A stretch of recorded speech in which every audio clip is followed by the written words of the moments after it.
Hello. আজকে আমি dinner করতে বসেছি আর আজকের আমার মেনুটা তোমাদের সাথে ভাবলাম একটু শেয়ার করি। কারণ আজকে আমার মেনুটা একদম অন্যরকম মানে সব কিছুর মিক্স বেসিক্যালি। আর আজকে হচ্ছে লেফট ওভার ডে বলতে পারো, আমার ফ্রিজে যা বাঁচা কুচা যা ছিল টুকটুক অল্প অল্প করে রাখা, সেগুলো সমস্ত কিছু দিয়ে আজকে ভাবলাম আমি আমার ডিনারটা সেরে নিই। তো চলো, ভীষণই অদ্ভুত একটা মেনু, মানে কোনোটার সাথে কোনোটার মিল নেই। যেটা হয় আর কি, যখন অনেকগুলো ফ্রিজে জমে যায় তখন ফ্রিজ পরিষ্কার অভিযান চালাই। তো সেখানে যা যা পেয়েছি বেঁচে কুচে সেগুলোই আজকে আমার ডিনার। তো চলো, কী কী আছে তোমাদের সাথেও একটু ভাবলাম শেয়ার করি। এরকম একটা অদ্ভুত ডিনার মেনু। প্রথমেই পাতে রয়েছে ভাত।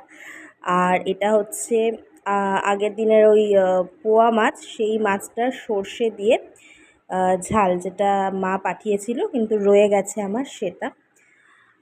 আচ্ছা, এখানে দেখো অনেকটা লেফট ওভার, মানে ওকে দিয়েছি, দেওয়ার পর এই একটু গাঢ় গাঢ় ঘন ডাল সেটাও বেঁচেছিল সেটা। আর এর মধ্যে রয়েছে, এঁঠো হাতেই খুলছি কারণ আমিই খাবো এটা, এই যে চিংড়ি মাছের বড়া। এটা এঁঠো হাতে খুললাম কারণ আমি নিজেই খাবো, সেজন্য অসুবিধে নেই। আর এটার মধ্যে ছিল তড়কা, যেটা আমি অলরেডি খেয়ে ফেলেছি। তো আমার মেনু তো দেখেই নিলে, আমি সবাইকে বলবো যে প্লিজ একটু কমেন্টের মাধ্যমে জানিও যে কে কে এরকম উৎপটাং খাবার দাবার খাও মাঝের মধ্যেই।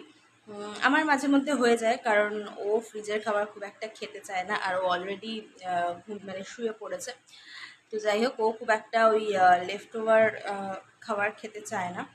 তো সেজন্যই যেটুকু থাকে, যা থাকে সেটাই আমার খেতে হয়। আর আমার ভালোই লাগে, আমার খুব একটা খারাপ লাগে না যদিও। তো চলো, খেয়ে নিই।